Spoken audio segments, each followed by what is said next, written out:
नमस्कार साथियों, मैं अरविंद हुड्डा। गुरुकुल पॉइंट पर आप सभी का हार्दिक स्वागत, अभिनंदन। तो साथियों, हम पढ़ रहे थे मारवाड़ रियासत। मारवाड़ रियासत में महाराजा अजीत सिंह के बारे में अध्ययन कर रहे थे। महाराजा अजीत सिंह का शासनकाल 1679 ईस्वी से 1724 ईस्वी तक था। महाराजा अजीत सिंह के पिता का नाम जसवंत सिंह। जसवंत सिंह की 1678 ईस्वी में जब मृत्यु हुई थी, उस समय जसवंत सिंह के कोई भी जीवित पुत्र नहीं था, लेकिन उनकी दो रानियां गर्भ से थी। जसवंत सिंह के पहले एक पुत्र था पृथ्वी सिंह राठौड़, लेकिन पृथ्वी सिंह राठौड़ की औरंगजेब ने हत्या कर दी थी। तो जसवंत सिंह की 1678 ईस्वी में मृत्यु के बाद औरंगजेब ने जोधपुर का शासक इंदर सिंह को बनाया, लेकिन जोधपुर की जनता द्वारा इंदर सिंह का विरोध किए जाने पर औरंगजेब ने इंदर सिंह को हटाकर जोधपुर को खालसा घोषित कर दिया। और जसवंत सिंह की जो दो रानियां गर्भ से थी, उन दोनों रानियों ने दो पुत्रों को जन्म दिया, दल थम्मन और अजीत सिंह को। इस बात का पता जब औरंगजेब को चला, तो औरंगजेब ने कहा कि अगर जसवंत सिंह का कोई वंशज है तो उसे मेरे पास लेके आओ, जो योग्य होगा उसे मैं जोधपुर का शासक बनाऊंगा। तो दल थम्मन और अजीत सिंह को जब औरंगजेब के पास लाया जा रहा था, तो दल थम्मन की रास्ते में मृत्यु हो गई और अजीत सिंह को औरंगजेब के पास लाया गया। तो औरंगजेब ने कहा कि जो अजीत सिंह है वो अपना धर्म परिवर्तन करेगा, इस्लाम कबूल करेगा और मैं इसका नाम रखूंगा मोहम्मदी राज, तो इसे मैं जोधपुर का शासक बनाऊंगा। लेकिन इस बात से जो राठौड़ सामंत और सरदार थे, उन्होंने मना कर दिया। तो औरंगजेब ने दोनों रानियों और अजीत सिंह को दिल्ली में रूप सिंह राठौड़ की हवेली में नजरबंद कर दिया। अब इस बात का पता मारवाड़ के स्वामी भक्त दुर्गादास राठौड़ को चला। तो दुर्गादास राठौड़ है वो राठौड़ सामंत और सरदारों के साथ दिल्ली गया और मुकुंदास खिंची और गोरादाय की सहायता से दुर्गादास राठौड़ ने दोनों रानियों और अजीत सिंह को सुरक्षित जोधपुर पहुंचाया। अब जो दुर्गादास राठौड़ है वो दोनों रानियों और अजीत सिंह को दिल्ली से जोधपुर लेके आ गया, लेकिन दुर्गादास राठौड़ को डर था कि जो औरंगजेब है वो जोधपुर पर आक्रमण करेगा, तो अजीत सिंह का सुरक्षित रहना जरूरी है, क्योंकि अजीत सिंह जोधपुर का आने वाला भविष्य शासक है। तो जो दुर्गादास राठौड़ है वो दोनों रानियों को जोधपुर में छोड़ते हैं और अजीत सिंह को लेकर कालिंदी गांव सिरोही में चला जाता है। तो साथियों, दुर्गादास राठौड़ ने क्या किया, दोनों रानियों और अजीत सिंह को दिल्ली से जोधपुर ले आया और जोधपुर लाने के बाद दोनों रानियों को जोधपुर में छोड़ दिया और अजीत सिंह को लेकर कालिंदी गांव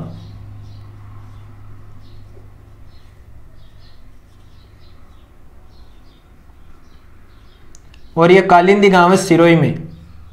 तो अजीत सिंह को लेकर कालिंदी गांव सिरोही चला गया।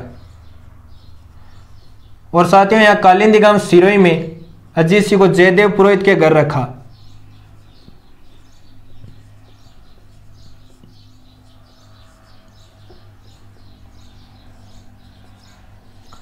जयदेव पुरोहित के घर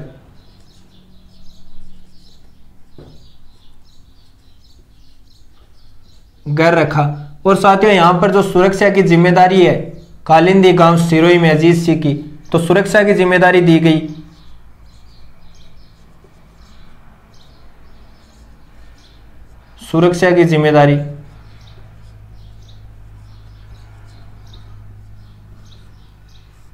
सुरक्षा की जिम्मेदारी मुकुंदास खिंची को सौंपी।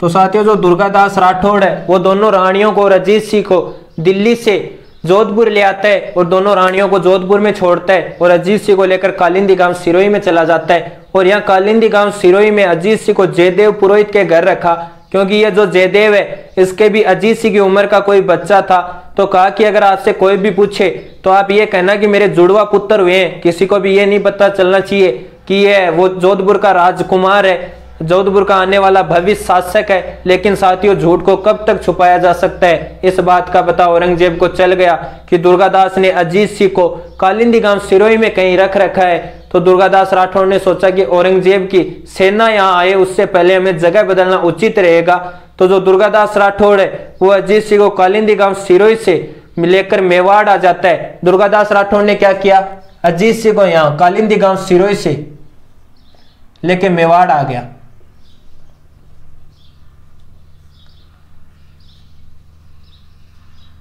और साथियों, इस समय मेवाड़ के शासक थे महाराणा राज सिंह। मेवाड़ के शासक कौन थे? महाराणा राजसिंह।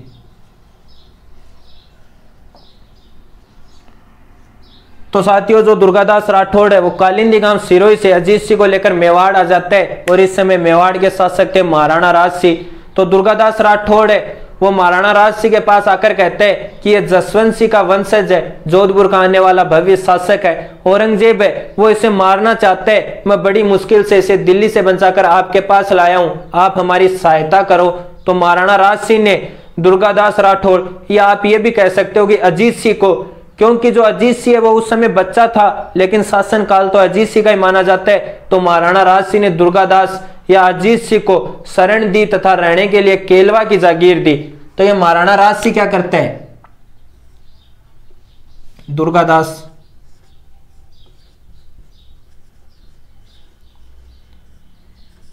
और अजीत सिंह को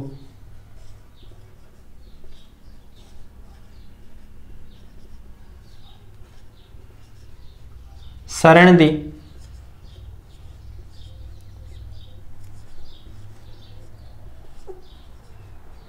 तथा केलवा की जागीर दी।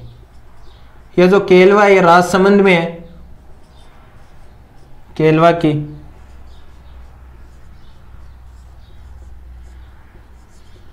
जागीर दी। अब साथियों जो मेवाड़ है वो बड़ी और शक्तिशाली रियासत थी, वहीं मारवाड़ भी बड़ी और शक्तिशाली रियासत थी।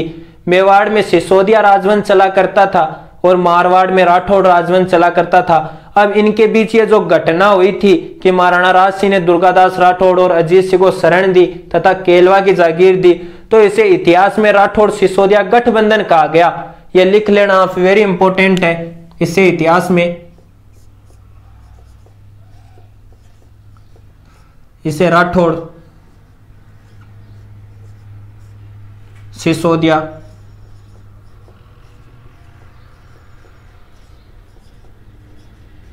गठबंधन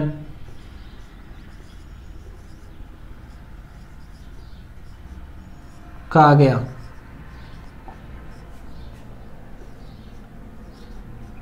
अब साथियों इस बात का पता जब औरंगजेब को चला कि महाराणा राजसिंह है उसने दुर्गादास राठौड़ और अजीत सिंह को शरण दी है, केलवा की जागीर दी है, उन दोनों रियासतों के बीच गठबंधन हुआ है, वो दोनों रियासत मिल गई है, तो औरंगजेब को भी डर लगने लग गया कि अगर उन दोनों रियासतों ने मिलकर मेरे ऊपर अटैक कर दिया तो वो मुझे भी लबका देंगे, तो उन दोनों रियासतों को अलग करना चाहिए। तो जो औरंगजेब है वो खुद एक सेना तैयार करता है ये गठबंधन तोड़ने के लिए, इन दोनों रियासतों को अलग करने के लिए।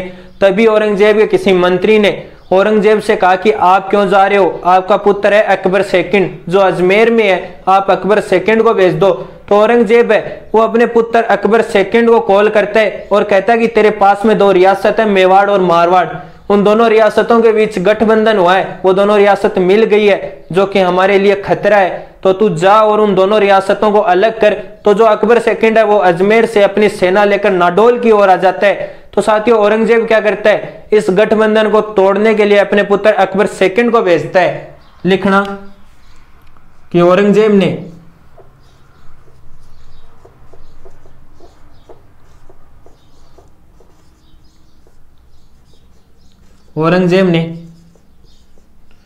इस गठबंधन को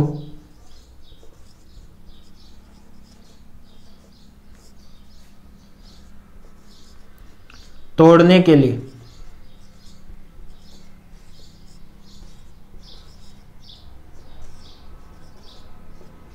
अपने पुत्र अकबर सेकंड को भेजा।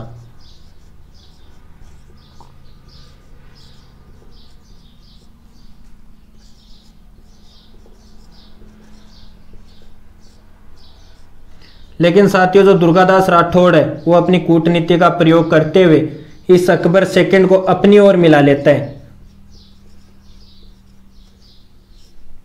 तो साथियों जो औरंगजेब है वो इस गठबंधन को तोड़ने के लिए अपने पुत्र अकबर सेकंड को भेजता है, लेकिन जो दुर्गादास राठौड़ है वो अपनी कूटनीति का प्रयोग करते हुए इस अकबर सेकंड को अपनी ओर मिला लेता है। दुर्गादास राठौड़ ने इस अकबर सेकंड से कहा कि तू अपने पिता औरंगजेब के कहने पर इन दोनों रियासतों को अलग करने के लिए आया है, लेकिन क्या औरंगजेब के बाद दिल्ली का मुगल बादशाह तू बनेगा? तो इस अकबर सेकंड ने कहा कि नहीं। कहा क्यों? कि मेरे से बड़े मुअज्जम और आजम बैठे हैं तो मैं नहीं बन सकता। तो इस दुर्गादास राठौड़ ने कहा कि तू मुगल बादशाह नहीं बन सकता, तो फिर ये सब किसके लिए कर रहे? मैं तुझे बता रहा हूं, तेरा जो पिता है औरंगजेब, वो तेरा यूज ले रहा है। तूने मेवाड़ और मारवाड़ की सेना देखी है? औरंगजेब खुद तो मरने के लिए यहाँ नहीं आया और तुझे भेज दिया। तू मेरी बात माने तो हमारा साथ दे, तो तू अकबर सेकंड आज ही घोषणा कर दे कि I am king of India, और सोच कर देख, कल तू बनेगा दिल्ली का मुगल बादशाह और मेवाड़ और मारवाड़ की सेना तेरे साथ होगी। तो ये बेचारा जो अकबर सेकंड है, ये भावनाओं में बह गया इस दुर्गादास राठौड़ की, और नाडोल से घोषणा कर दी कि I am king of India. अब इस बात का पता जब औरंगजेब को चला कि किंग ऑफ इंडिया वो है, तो फिर मैं क्या हूं?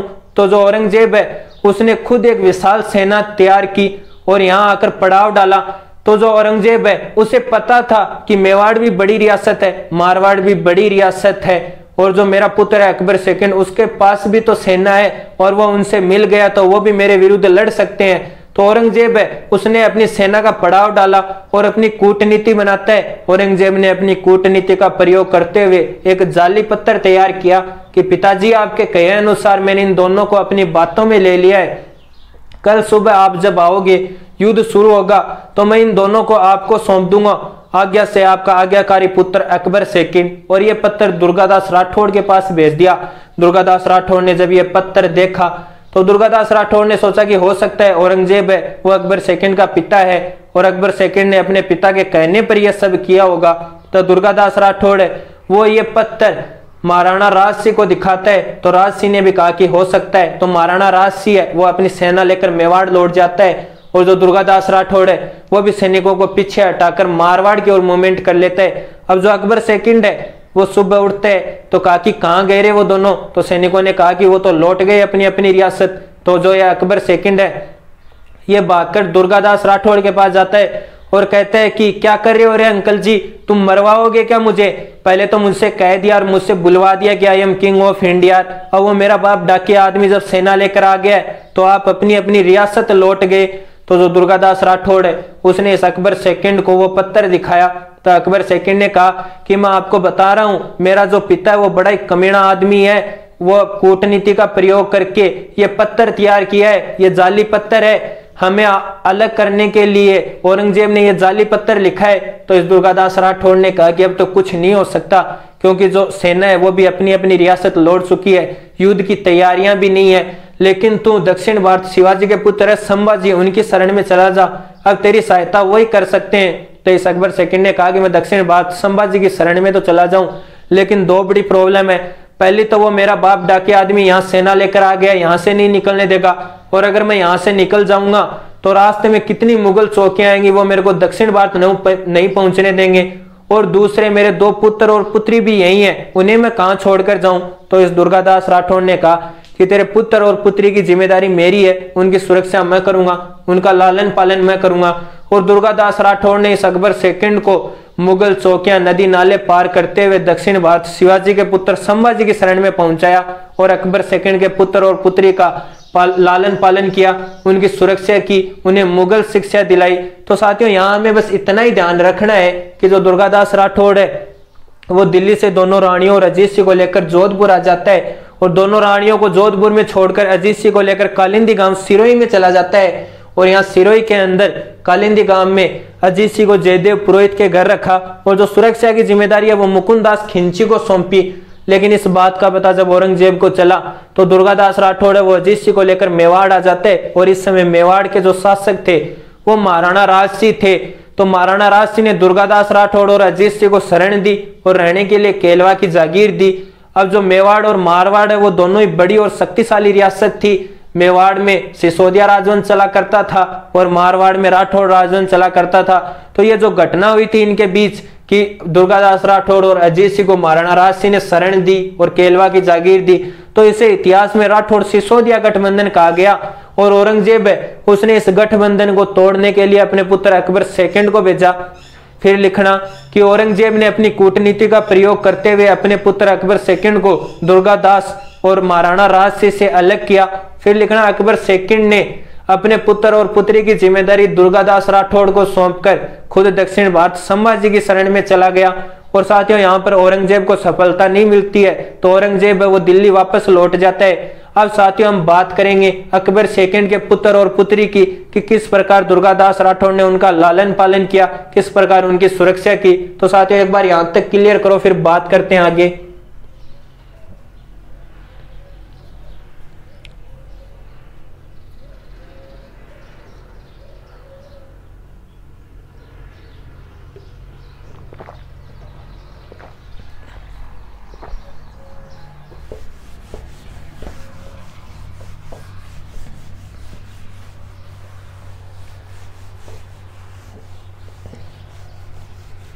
अब बात करते हैं साथियों अकबर सेकंड के पुत्र और पुत्री की। तो अकबर सेकंड के पुत्र का नाम था बुलंद अख्तर।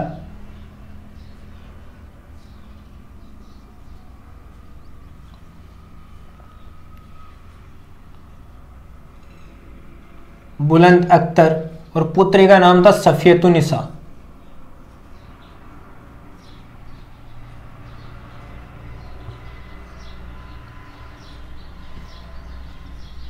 सफियतुन्निसा। तो साथियों लिखना अकबर सेकंड के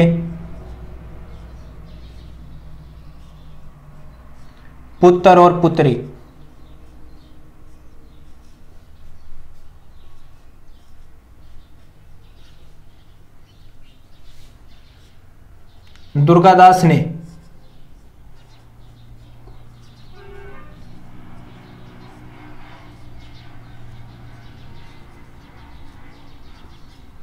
दुर्गादास ने इनका लालन पालन किया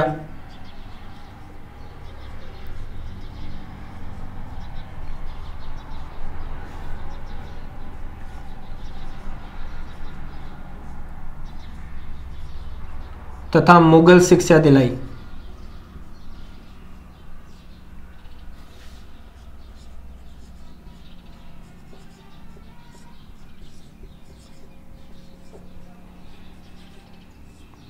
तो साथियों अगर एक तरह से देखा जाए तो ये जो अकबर सेकंड के पुत्र और पुत्री थे बुलंद अख्तर और सफियतुन्निसा, ये औरंगजेब के पुत्र और पोत्री थे, पोता और पोती। और जो दुर्गादास राठौड़ है उसका सबसे बड़ा दुश्मन था औरंगजेब, और अपने दुश्मन के बच्चे होने के बाद भी उनके साथ इतना अच्छा व्यवहार किया कि उनका पालन पोषण किया, उन्हें मुगल शिक्षा दिलाई। क्योंकि दुर्गादास राठौड़ को पता था कि ये मुस्लिम है, तो इन्हें मुगल शिक्षा दिलाई, इन्हीं के धर्म से संबंधित बातें इनको सिखाई गई। तो क्या व्यक्ति था दुर्गादास राठौड़, क्या चरित्र रहा होगा बंदे का कि अपने दुश्मन के बच्चे होने के बाद भी इस प्रकार उन्हें रखा। लेकिन साथियों इस बात का पता जब औरंगजेब को चला कि मेरे पोता और पोती दुर्गादास राठौड़ के पास हैं, तो औरंगजेब ने सोचा कि जो दुर्गादास राठौड़ है वो उन्हें बड़ा ही दुख देता होगा, काम करवाता होगा, बड़ी यातनाएं देता होगा, तो मुझे उन्हें दुर्गादास राठौड़ के पास से छुटवाने चाहिए। तो जो औरंगजेब है वो इन्हें छुड़वाने के लिए एक व्यक्ति को भेजता है, ईश्वरदास नागर को। तो साथियों औरंगजेब है वो क्या करता है, ईश्वरदास नागर को भेजता है इन्हें छुड़वाने के लिए। तो लिखना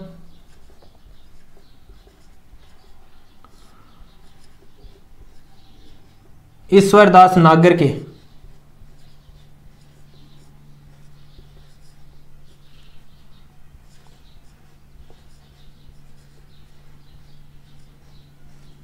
समझाने पर दुर्गादास ने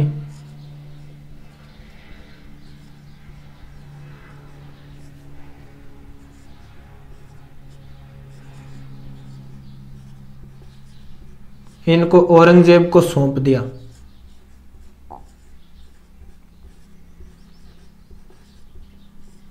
औरंगजेब को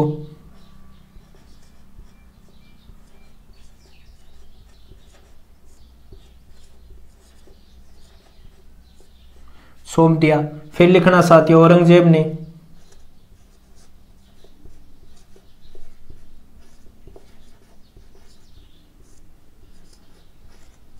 दुर्गादास को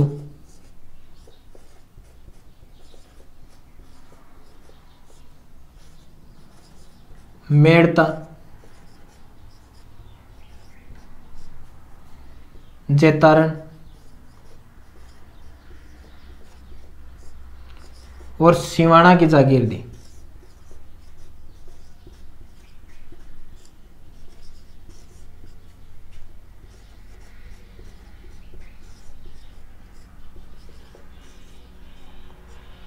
तो साथियों जो औरंगजेब है वो ईश्वर दास नागर को भेजता है इन्हें लेने के लिए। तो जब ईश्वर दास नागर है वो दुर्गादास राठौड़ के पास आता है तो दुर्गादास राठौड़ ने कहा कि मैं इन्हें औरंगजेब को नहीं सौंप सकता, क्योंकि इनके पिता अकबर सेकंड ने इनकी जिम्मेदारी मुझे दी है, मैंने इनका पालन पोषण किया है, इन्हें शिक्षा दिलाई है, इनकी सुरक्षा की है, इन्हें बड़ा किया है, तो अब मैं औरंगजेब को नहीं सौंप सकता। और औरंगजेब को मैं कैसे सौंप दूं जो अपने बेटे अकबर सेकंड को ही मारना चाहता था, तो क्या वो अपने पोते पोती को नहीं मारेगा। तो इस ईश्वर दास नागर ने समझाया कि देख दुर्गादास राठौड़, तेरी जो जिम्मेदारी थी वो पूरी हो गई है, और मूल से ज्यादा ब्याज प्यारा होता है, तो बेटे से ज्यादा पोते पोती प्यारे हैं, ऐसा कुछ भी नहीं होगा। तो इस ईश्वर दास नागर के काफी समझाने पर दुर्गादास राठौड़ ने इनको औरंगजेब को सौंप दिया। और इधर से औरंगजेब ने भी संदेश भेजा दुर्गादास राठौड़ को कि तुम्हें भी कुछ चाहिए तो मांग लेना। अब जो बुलंद अख्तर और सफियतुन्निसा है ये दोनों औरंगजेब के पास जाते हैं तो औरंगजेब बड़ा ही खुश होता है और भाकरी ने गले लगाते हैं, क्योंकि जब ये छोटे छोटे थे तब तो गए थे और वापस लौटे तब इतने बड़े बड़े होके लौटे थे। तो जो औरंगजेब है वो इनसे बातें करने लगता है और बातों बातों में सफियतुन्निसा से पूछता है कि जो दुर्गादास राठौड़ है वो तुम्हें क्या यातनाएं देता था, क्या काम करवाता था। तो सफियतुन्निसा ने कहा कि दादा बाबा हमसे काम, बाबा मतलब दुर्गादास राठौड़, ये दोनों यहीं दुर्गादास राठौड़ के पास रहते थे तो दुर्गादास को बाबा बुलाते थे। तो सफियतुन्निसा ने कहा कि दादा बाबा हमसे काम, बाबा तो हमसे कोई काम नहीं करवाते थे। तो औरंगजेब ने कहा कि अच्छा तो ये बताओ ये सजदे वजदे करना कहाँ से सीखा। तो सफियतुन्निसा ने कहा कि ये सजदे वजदे करना ही नहीं, हमें तो पूरी मुगल शिक्षा दिलाई गई है, मौलाना जी आते थे वहां हमें शिक्षा देने के लिए। ये सुनकर जो औरंगजेब है उसका मन भराया। औरंगजेब ने सोचा कि क्या व्यक्ति है दुर्गादास राठौड़, क्या चरित्र है बंदे का, कि अगर देखा जाए तो दुर्गादास राठौड़ का सबसे बड़ा दुश्मन मैं हूं औरंगजेब, और अपने दुश्मन के बच्चे होने के बाद भी इतना अच्छा व्यवहार किया दुर्गादास राठौड़ ने। फिर जो औरंगजेब है उसने सफियतुन्निसा से पूछा कि जो दुर्गादास राठौड़ है वो अब कैसा दिखता है, काफी बूढ़ा हो गया होगा, हमारे बीच भी संघर्ष चलते हुए 15-20 साल हो गए और इन संघर्ष के कारण हमारी जो मुलाकात है वो काफी कम हो चुकी है, लेकिन मुझे इतना पता है कि मारवाड़ से निस्वार्थ भाव से अगर राजकुमार अजीत सिंह के लिए कोई लड़ रहा है तो वो दुर्गादास राठौड़ है। तो इस सफियतुन्निसा ने कहा कि ये तो मुझे भी नहीं पता कि बाबा अब कैसे दिखते हैं। तो औरंगजेब है वो अचानक से चौंक गया कि कल ही तो तू वहां से आई है और तुझे ये नहीं पता कि दुर्गादास राठौड़ अब कैसा दिखता है। तो सफियतुन्निसा ने कहा कि जब मैं छोटी थी तो अक्सर बाबा मुझे अपनी गोद में खिला लिया करते थे, मुझे घुमा दिया करते थे, लेकिन जब मैं बड़ी हुई तो जो मुस्लिम महिला वो पर्दे में रहती है और ये बात दुर्गादास राठौड़ को पता थी, तो जब भी मैं बाबा से मिलती थी तो हमारे बीच में पर्दा होता था। ये बात सुनकर जो औरंगजेब है उसका मन भराया, रोने ही लग गया औरंगजेब है वो। और औरंगजेब ने कहा कि दुर्गादास राठौड़ से कांटेक्ट किया जाए, और औरंगजेब ने दुर्गादास राठौड़ से कांटेक्ट करके कहा कि दुर्गादास राठौड़ तुम्हें जो भी चाहिए वो मांग लो। तो दुर्गादास राठौड़ ने कहा कि अगर मुझे कुछ देना है तो राजकुमार अजीत सिंह को जोधपुर की गद्दी पर बैठने दो, लेकिन पता नहीं क्यों ये एक बात औरंगजेब के खिलाफ थी। औरंगजेब ने कहा कि यह नहीं हो सकता, और जो भी तुम्हें चाहिए वो मांग लो, अगर दुर्गादास राठौड़ तू कहे तो मैं तुझे मारवाड़ की गद्दी पर बिठा सकता हूं, और अगर दुर्गादास राठौड़ चाहते तो उस दिन जोधपुर की गद्दी पर या मारवाड़ की गद्दी पर बैठ सकते थे। लेकिन जो दुर्गादास राठौड़ है वो स्वामी भक्त व्यक्ति थे, उन्होंने कहा कि अगर आप राजकुमार अजीत सिंह को जोधपुर की गद्दी पर नहीं बैठने दोगे तो मुझे भी कुछ नहीं चाहिए। लेकिन फिर औरंगजेब ने दुर्गादास राठौड़ को मेड़ता, जेतारण और सिवाना की जागीर दी। हालांकि इनकी जरूरत नहीं थी दुर्गादास राठौड़ को, फिर भी औरंगजेब ने दे दी। अब साथियों 1707 ईस्वी में जो औरंगजेब है उसकी मृत्यु हो जाती है। तो लिखना 1707 में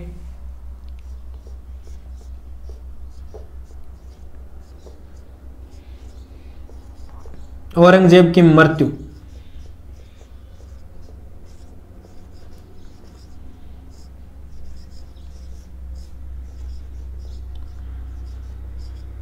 और साथियों 1707 ईस्वी में औरंगजेब की मृत्यु होने के बाद औरंगजेब के पुत्रों में उत्तराधिकार संघर्ष होता है। तो कुछ शासकों ने आजम का साथ दिया, कुछ शासकों ने मोजम का साथ दिया, और फिर साथियों 1708 ईस्वी में एक समझौता होता है, देबारी समझौता, और इसी देबारी समझौते के तहत ही महाराजा अजीत सिंह को जोधपुर की गद्दी मिलती है। तो साथियों आप एक बार यहां तक क्लियर करो, फिर हम बात करते हैं देबारी समझौते की।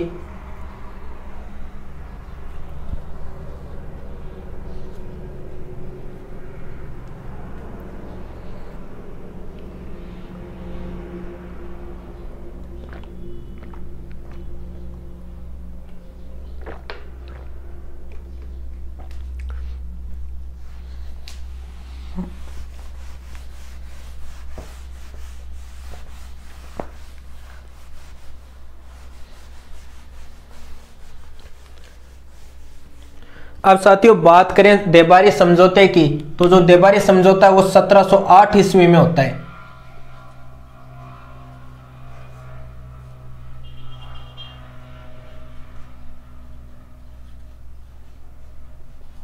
देबारी समझौता, ये देबारी समझौता कब हुआ था? 1708 ईस्वी में। और साथ ही ये जो देबारी समझौता है ये 3 रियासतों के बीच हुआ। कौन कौन सी? मेवाड़,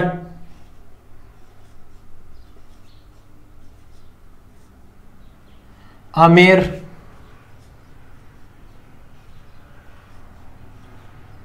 और मारवाड़।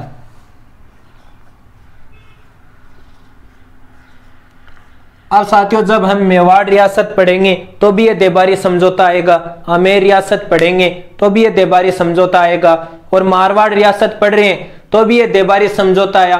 तो साथियों हम इसे यहाँ अच्छे से पढ़ लेंगे। तो जब भी मेवाड़ रियासत पढ़ेंगे तो हम इतना ही लिखेंगे कि इनके काल में देबारी समझौता हुआ। आमेर रियासत पढ़ेंगे तो भी ये लिखेंगे कि इनके काल में देबारी समझौता हुआ। यहाँ हम देबारी समझौता को अच्छे से पढ़ लेंगे। अब साथियों 1708 ईस्वी में जब ये देबारी समझौता हुआ उस समय मेवाड़ के शासक थे महाराणा अमर सिंह सेकंड। मेवाड़ के शासक कौन थे? महाराणा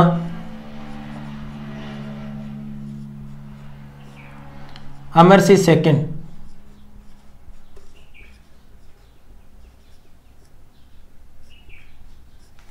आमेर के शासक थे सवाई जय सिंह।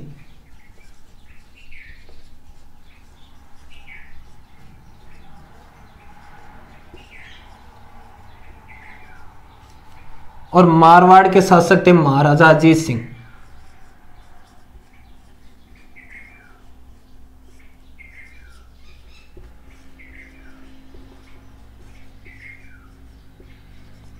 अब साथियों मैंने आपको बताया था कि 1707 ईस्वी में औरंगजेब की मृत्यु हो गई, और औरंगजेब की मृत्यु होने के बाद औरंगजेब के पुत्रों में उत्तराधिकार संघर्ष हुए। तो कुछ शासकों ने आजम का साथ दिया, कुछ शासकों ने मोहजम का साथ दिया। तो महाराणा अमर सिंह सेकंड है उन्होंने मोहजम का साथ दिया, और सवाई जय सिंह और अजीत सिंह ने आजम का साथ दिया। लेकिन जो मुगल बादशाह है वो मोहजम बन गया बहादुर शाह के नाम से। तो अब साथियों जो ये महाराणा अमर सिंह है ये मोहजम का थोड़ा खास था, क्लोज था, और जो मोहजम है वो मुगल बादशाह बना तो उसने कहा कि ये आमेर का सवाई जय सिंह है, इसने किसका साथ दिया? तो इसने आजम का दिया था। तो कहा कि सवाई जय सिंह को हटाओ और सवाई जय सिंह की जगह सवाई जय सिंह के भाई विजय सिंह को आमेर का शासक बना दिया। तो अब सवाई जय सिंह और महाराजा अजीत सिंह है वो दोनों जा रहे थे आपस में बातें करते हुए, जैसे दो दुखी पति आपस में बातें करते हैं कि यार आजम का साथ ना देके मोहजम का साथ देते तो मेरी तो गद्दी नहीं छिनती और तुझे मारवाड़ की गद्दी मिल जाती। लेकिन फिर इन दोनों ने सोचा कि मेवाड़ के अमर सिंह सेकंड है, उन्होंने तो मोहजम का साथ दिया था, अब मुगल बादशाह भी मोहजम है और अमर सिंह सेकंड है वो मोहजम का थोड़ा खास भी है, तो क्यों ना अमर सिंह सेकंड से बात की जाए कि हमें हमारी रियासत की गद्दी दिला दे। तो ये दोनों है इस अमर सिंह सेकंड को कहते हैं कि तुम मुगल बादशाह से बात करके हम रियासत की गद्दी हमें वापस दिला दो। तो अमर सिंह सेकंड ने कहा कि मैं तुम्हें गद्दी तो दिला दूंगा लेकिन इसके बदले मुझे क्या मिलेगा? तो इन दोनों ने कहा कि तुम्हें जो भी चाहिए वो मांग लो। तो अमर सिंह सेकंड ने कहा कि मेरी पुत्री है चंद्र कुंवरी, और चंद्र कुंवरी का विवाह सवाई जय सिंह के साथ करना होगा, और सशर्त विवाह होगा कि चंद्र कुंवरी से उत्पन्न पुत्र आमेर का शासक बनेगा, और अगर पुत्री हुई तो आमेर वालों सवाई जय सिंह जी आपको मुगलों के साथ विवाह करने का बड़ा शौक है तो आप उसका विवाह मुगलों के साथ नहीं करोगे। तो सवाई जय सिंह ने सोचा कि वाह क्या बात है, चिकनी चुपड़ी दो गद्दी भी दिला रहा है और ऊपर से कह रहा है मेरी छोरी से ब्याह कर ले। तो सवाई जय सिंह है उसने कहा कि ठीक है, जबकि सवाई जय सिंह को पता था कि आने वाले समय में यह गृह युद्ध का कारण बनेगा, लेकिन उस समय सवाई जय सिंह को गद्दी की भूख थी। तो सवाई जय सिंह ने हाँ कर दी, और इस समझौते के तहत ही यह जो देबारी समझौता हुआ था, देबारी समझौता है वो मेवाड़, आमेर और मारवाड़ रियासत के बीच हुआ। इन तीनों के बीच जो समझौता हुआ, इन तीनों के बीच जो मीटिंग हुई थी वो देबारी नामक स्थान पर हुई थी, तो इसे नाम दिया गया देबारी समझौता। और साथ ही देबारी समझौते के तहत महाराणा अमर सिंह सेकंड की पुत्री थी चंद्र कुंवरी। महाराणा अमर सिंह सेकंड की पुत्री कौन थी?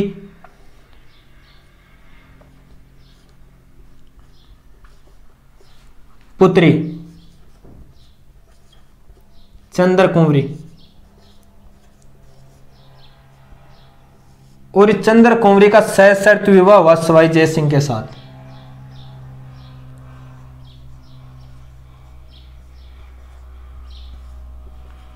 सशर्त विवाह। और साथियों शर्त क्या थी कि चंद्र कुंवरी से उत्पन्न पुत्र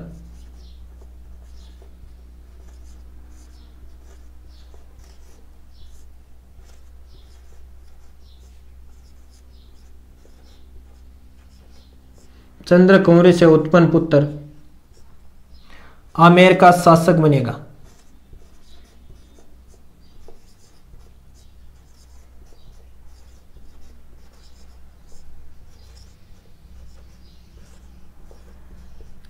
और साथियों इसी समझौते के तहत सवाई जय सिंह को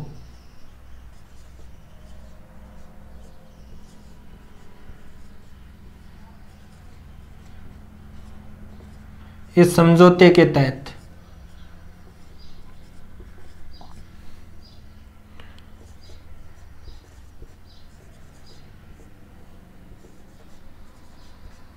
सवाई जय सिंह को पुनः आमेर की गद्दी प्राप्त हुई।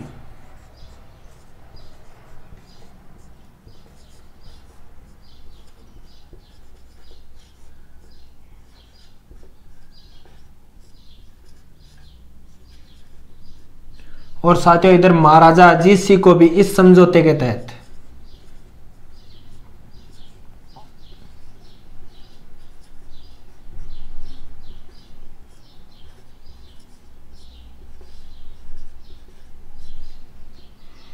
मारवाड़ की गद्दी प्राप्त हुई।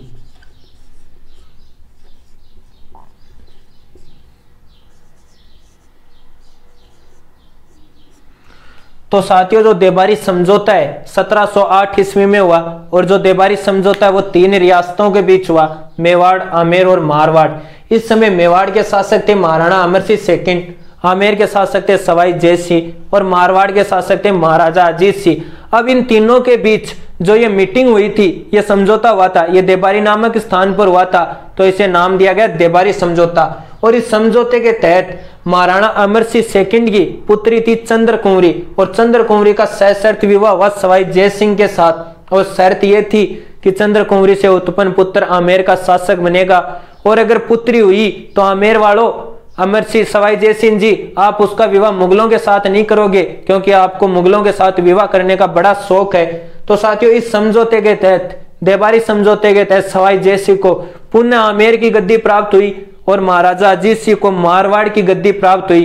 अब साथियों देख लो, महाराजा अजीत सिंह है उसको जो मारवाड़ की गद्दी है वो 1708 ईस्वी में प्राप्त हुई और जो दुर्गादास राठौड़ है वो 1679 से संघर्ष कर रहा था महाराजा अजीत सिंह के लिए और गद्दी प्राप्त हुई 1708 ईस्वी में। तो जो दुर्गादास राठौड़ है उसने निस्वार्थ भाव से 30 वर्षों तक संघर्ष किया अजीत सिंह के लिए और दुर्गादास राठौड़ के 30 वर्षों के संघर्ष के बाद 1708 ईस्वी के अंदर अजीत सिंह को मारवाड़ की गद्दी प्राप्त हुई। क्या व्यक्ति था दुर्गादास राठौड़, क्या चरित्र था बंदे का कि 30 वर्षों तक निस्वार्थ भाव से संघर्ष किया। तो साथियों आप एक बार यहां तक क्लियर करो, फिर हम बात करते हैं अजीत सिंह की ओर।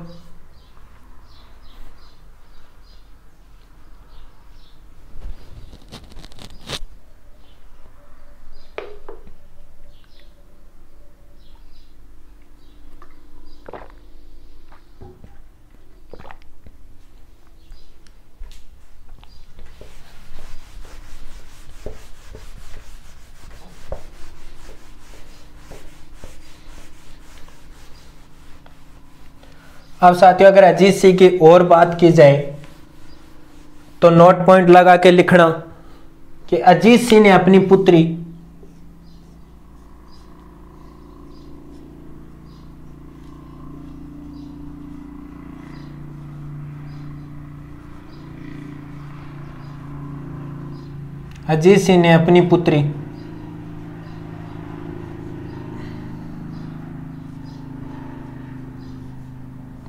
सूरज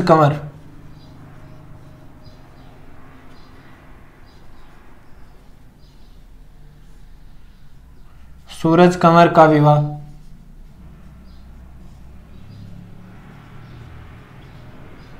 का विवाह भी सवाई जय सिंह के साथ किया।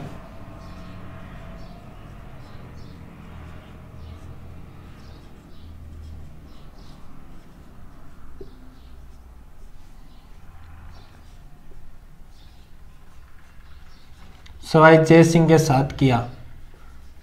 और साथियों अजीत सिंह की एक और पुत्री थी, अगला नोट पॉइंट लगाना, इंद्र कुंवरी। और ये जो इंद्र कुंवरी है, तो इंद्र कुंवरी वेड्स फर्रुखसियर।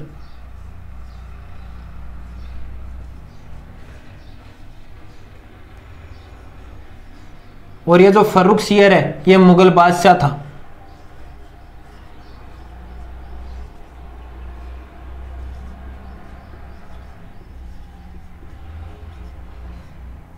तो साथियों इंद्र कुंवरी कौन थी? Daughter of Ajit Singh.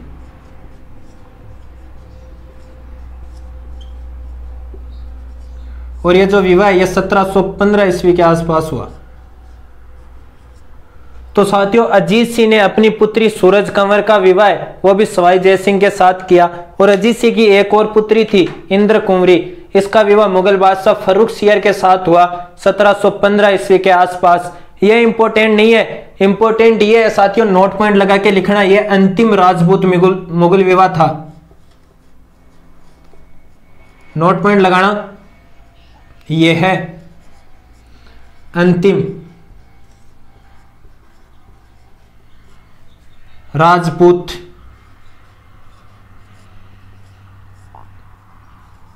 मुगल विवाह था।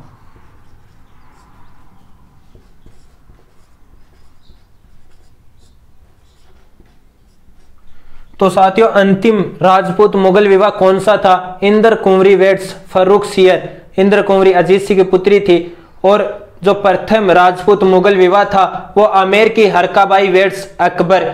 तो साथियों जो अजीत सिंह है उसने अपनी पुत्री सूरज कंवर का विवाह भी सवाई जय सिंह के साथ किया। और अजीत सिंह की एक और पुत्री थी इंद्र कुंवरी, इसका विवाह मुगल बादशाह फर्रुखसियर के साथ हुआ। और ये अंतिम मुगल राजपूत विवाह था। अब साथियों अजीत सिंह की हम हैप्पी एंडिंग करते हैं, तो लिखना 1724 ईस्वी में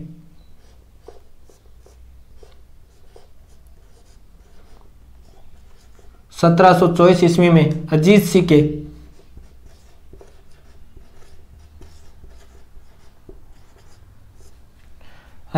पुत्र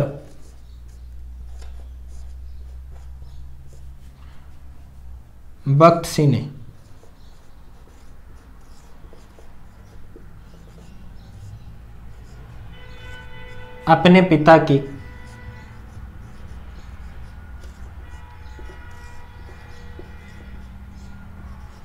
अपने पिता की हत्या कर दी।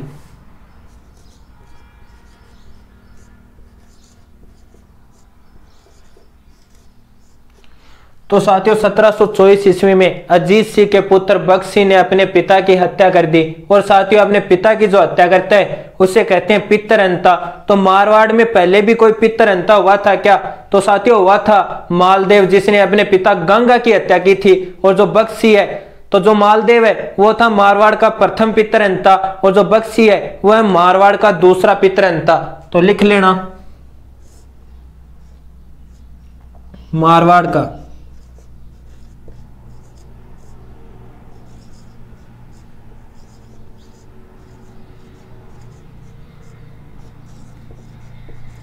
दूसरा पितरहंता।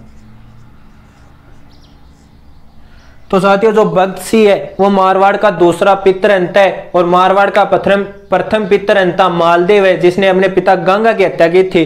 तो साथियों यहां हमने बात की कि अजीत सिंह ने अपनी पुत्री सूरज कंवर का विवाह भी सवाई जय सिंह के साथ किया। अजीत सिंह की एक और पुत्री थी इंद्र कुंवरी, जिसका विवाह मुगल बादशाह फर्रुखसियर के साथ हुआ। और यह अंतिम राजपूत मुगल विवाह था। फिर साथियों 1724 ईस्वी में अजीत सिंह के पुत्र बख्त सिंह ने अपने पिता की हत्या कर दी। और जो बख्त सिंह है वो मारवाड़ का दूसरा पितरहंता है। तो साथियों एक बार आप यहां तक क्लियर करो, फिर हम बात करते हैं अजीत सिंह की प्रमुख रचनाओं की, अजीत सिंह के निर्माण कार्य की।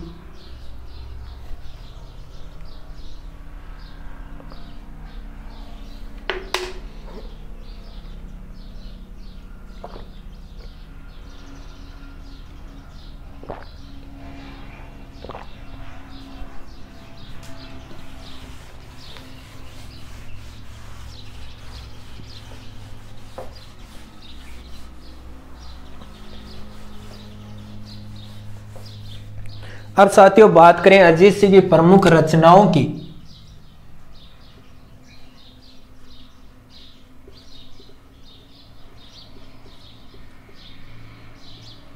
अजीत सिंह की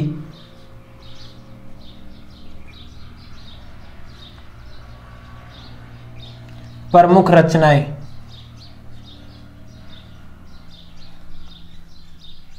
और अजीत सिंह की प्रमुख रचनाएं हैं लिखना गुण सागर,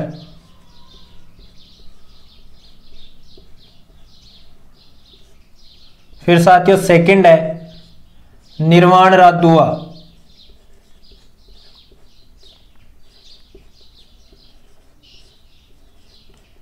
और साथियों फिर थर्ड है दुर्गा पाठ भाषा, दुर्गा पाठ भाषा। तो साथियों बात करें अजीत सिंह की प्रमुख रचनाओं की, तो अजीत सिंह की प्रमुख रचनाएं हैं गुणसागर, निर्वाण रादुआ, दुर्गा पाठ भाषा। और साथियों बात करें इनके निर्माण कार्य की, तो अजीत सिंह के निर्माण कार्य हैं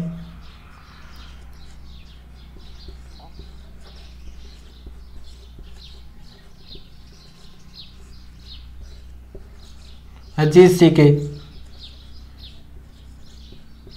निर्माण कार्य। तो साथियों इनके निर्माण कार्य हैं एक थंबा महल,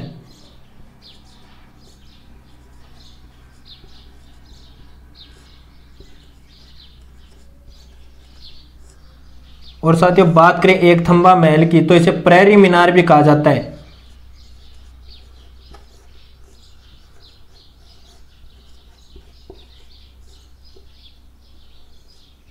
और साथियों 3 मंजिला है।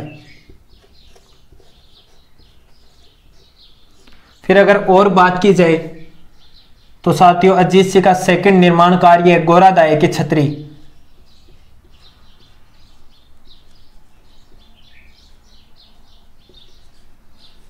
गोरादाय की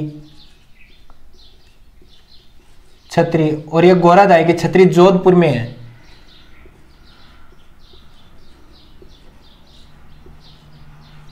और हम बात करें गोरादाय की, तो इसे मारवाड़ की पन्नादाय भी कहा जाता है। मारवाड़ की पन्नादाय। और साथियों मारवाड़ के राष्ट्रगान,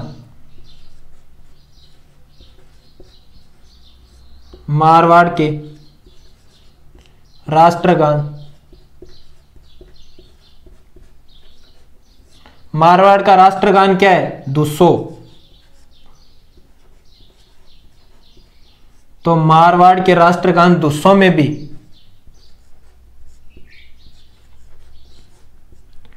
गोरादाय का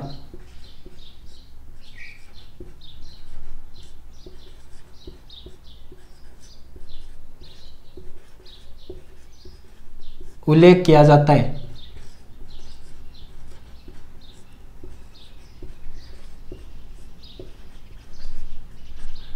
उल्लेख किया जाता है। फिर साथियों थर्ड लिखना काला गोरा भैरू मंदिर।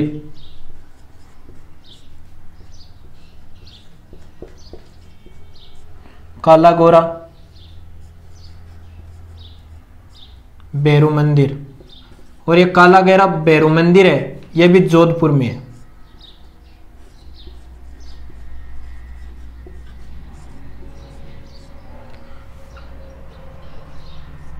फिर लिखना साथियों मामा भांजा छतरी। यह जो मामा भांजा छतरी है अजीत सिंह ने नहीं बनवाई, लेकिन इसका जो निर्माण है यह अजीत सिंह के काल में हुआ था। मामा भांजा छतरी, और यह मेहरानगढ़ दुर्ग में।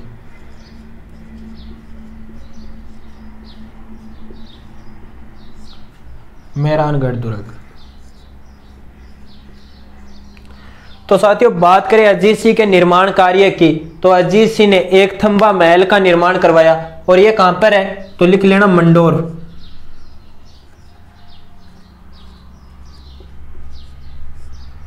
तो साथियों बात करें अजीत सिंह के निर्माण कार्य की, तो एक थंबा महल, और ये जो एक थम्बा महल है ये मंडोर में है, इसे प्रेरी मीनार भी कहा जाता है। ये 3 मंजिला है। और साथियों एक बात और ध्यान रखना, एक थम्बा महल मंडोर में है और एक थम्बिया महल है वो डूंगरपुर में है। थम्बा की जगह थम्बिया हो जाएगा तो डूंगरपुर में, और एक थम्बा महल मंडोर में। फिर साथियों सेकंड है गोरादाई की छतरी जो जोधपुर के अंदर है। जो गोरादाई है उसे मारवाड़ की पन्नादाई भी कहा जाता है और मारवाड़ के राष्ट्रगान दूसों में भी गोरादाई का उल्लेख किया जाता है। फिर साथियों काला गोरा भैरू मंदिर जोधपुर में। और फिर साथियों मामा भांजा की छतरी जो मेहरानगढ़ दुर्ग के अंदर है। और साथियों आप साथ में थोड़ा नोट्स बनाया करो, जो भी लिखवाया जा रहा है वो सारा इंपॉर्टेंट है, आपका कोई भी मैटर छूट रहा नहीं है। कि इतिहास घास के तिनकों से नहीं तीरों से होता है, कि इतिहास घास के तिनकों से नहीं तीरों से होता है, इतिहास कांच के टुकड़ों से नहीं हीरों से होता है। और जो जीवन रण संग्राम में डाल दे हथियार हिम्मत के, इतिहास उन कायरों का नहीं सूरवीरों का लिखा जाता है। तो आप भी सूरवीरों की तरह साफ सुथरे और अच्छे से नोट्स बनाइए। लेकिन साथियों जो नोट्स बनाओ वो साफ सुथरे और अच्छे से बनाने हैं, ये नहीं कि खुद के समझ में नहीं आए, नहीं कल के आपके ही बच्चे ये कहेंगे कि ओम फो दादी तो दुराटा काटती। तो साथियों जो नोट्स बनाओ वो अच्छे नोट्स और एकदम साफ सुथरे नोट्स बनाने हैं। अब साथियों यहाँ हमारे जो महाराजा अजीत सिंह है वो कंप्लीट हो जाता है। अब हम नेक्स्ट क्लास में चर्चा करेंगे दुर्गादास राठौड़ की, क्योंकि जो दुर्गादास राठौड़ है उसने राजकुमार अजीत सिंह के लिए 30 वर्षों तक निस्वार्थ भाव से संघर्ष किया। औरंगजेब के बच्चे होने के बाद भी जो अकबर सेकंड के पुत्र और पुत्री है उनका पालन पोषण किया, उन्हें मुगल शिक्षा दिलाई अपने दुश्मन के बच्चे होने के बाद भी। तो क्या व्यक्ति था दुर्गादास राठौड़, क्या चरित्र रहा होगा बंदे का। और ऐसे व्यक्ति के लिए 10-15 मिनट देना तो हमारा भी बनता है। तो हम कल की क्लास में 10-15 मिनट दुर्गादास राठौड़ के बारे में चर्चा करेंगे। तो साथियों मिलते हैं नेक्स्ट क्लास में, तब तक के लिए थैंक यू सो मच।